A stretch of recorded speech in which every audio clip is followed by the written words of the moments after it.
Student सबसे पहले हम देखते हैं कि बायोलॉजिकल पॉइंट ऑफ व्यू से एनिमल क्या है, क्योंकि जब आप बायोलॉजिकली ह्यूमन की क्लासिफिकेशन भी करते हैं तो वो भी एनिमल में ही आता है। तो इसका मतलब है कुछ ना कुछ तो एक ऐसा क्राइटेरिया फिक्स किया गया है जिसकी वजह से हम ऑर्गेनिज्म को प्लांट, एनिमल, फंजाई या इस किस्म की कैटेगरी में उसको इंक्लूड करते हैं।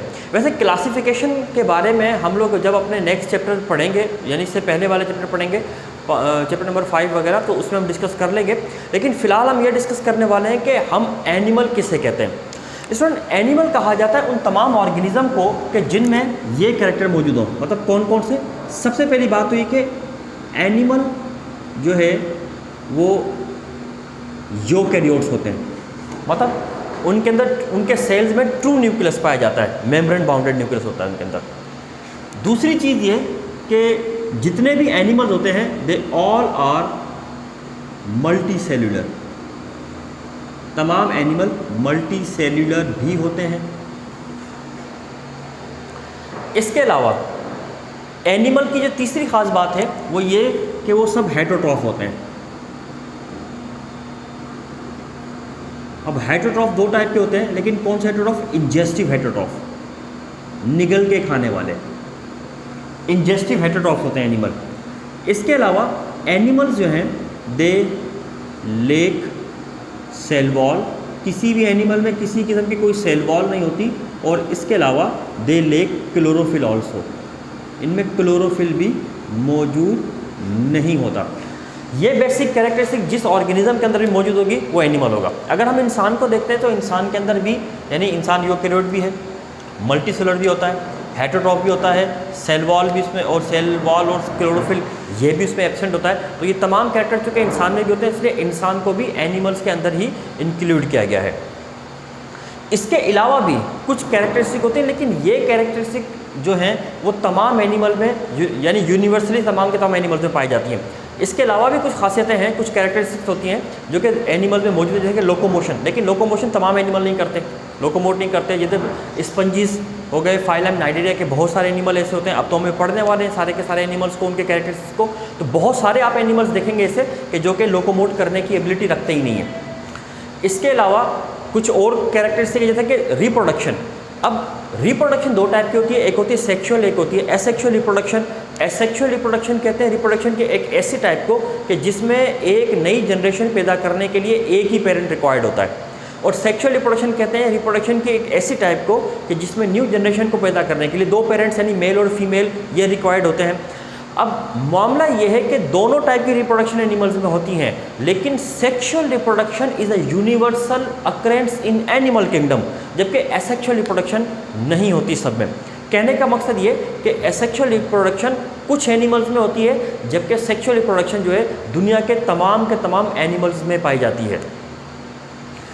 अब एनिमल्स जो हैं वो ये कैरेक्टर पोजेसिंग होते हैं। इन एनिमल्स में बहुत ज़्यादा डाइवर्सिटी भी पाई जाती है। डाइवर्सिटी का मतलब होता है कि तमाम एनिमल एक जैसे नहीं है, एनिमल एक दूसरे से डिफरेंट टाइप के होते हैं। इनकी डाइवर्सिटी का अंदाज़ा आप इस बात से लगा सकते हैं कि दुनिया के छोटे से छोटे जो एनिमल्स होते हैं वो from microscopic up to the blue whale, मतलब ब्लू व्हेल दुनिया का सबसे बड़ा एक एनिमल है जो कि 150 टन उसका वेट होता है और 40 मीटर तकरीबन उसकी लेंथ होती है। इतनी बड़ी एक फ़िश होती है ब्लू व्हेल, और ये दुनिया का सबसे बड़ा मैमल जो अभी तक डिस्कवर हो चुके हैं उनमें इंक्लूडेड है ब्लू व्हेल।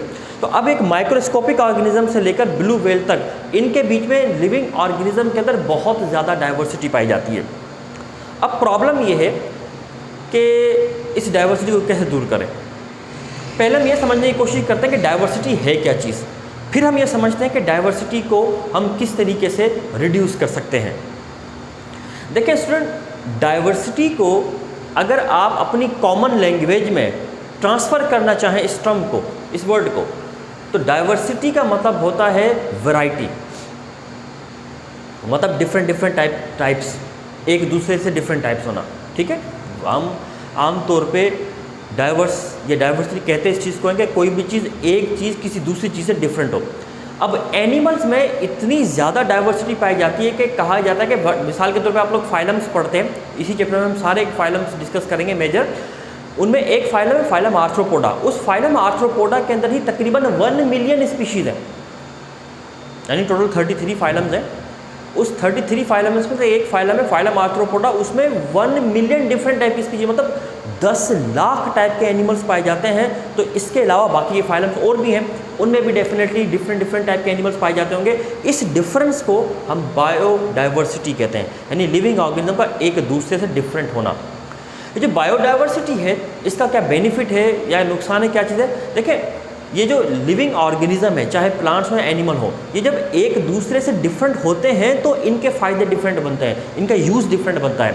आप देखते हैं ना एनिमल्स को, तमाम एनिमल को हम यकसा एक तरीके से इस्तेमाल नहीं करते। कुछ गोश्त के लिए इस्तेमाल होते हैं, कुछ दूध के लिए इस्तेमाल होते हैं, अंडों के लिए इस्तेमाल होते हैं, किसी का हम स्किन से चमड़ा बना रहे होते हैं, किसी की खाल से वूल बना रहे होते हैं, मुख्तलिफ़ किस्म के फाइबर वगैरह चीज़ें बनाते हैं हम लोग। ये इस वजह से कि लिविंग ऑर्गेनिज्म डाइवर्स हैं, डिफरेंट हैं एक दूसरे से, इसलिए उनका यूज़ भी एक दूसरे से डिफरेंट हो जाता है।